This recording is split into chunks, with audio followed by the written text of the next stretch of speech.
And today is World Autism Awareness Day. So this morning we are taking a look at how the workplace is changing for those on the spectrum. Janelle Bluda connects the dots. More and more high-profile companies are discovering an untapped workforce, adults on the autism spectrum. Let's connect the dots. Recently, a young man in Virginia went viral after he posted a letter on LinkedIn telling potential employees not only about his autism, but the skills he could bring to the workplace. And it turns out many big-name employers like IBM and Ernst & Young agree, seeing neurodiversity as a way to help their bottom line.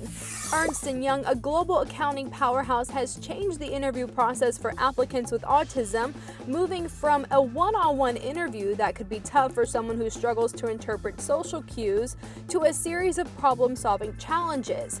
IBM has a program called Neurodiversity at IBM that recruits autistic adults. Employees in the program have earned patents for the work they have done.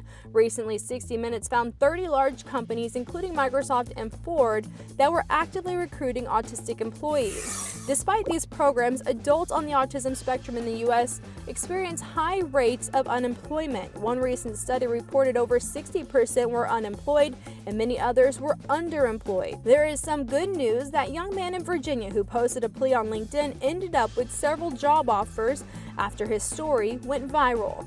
Connecting the dots, I'm Janelle Bluda, KHOU 11 News.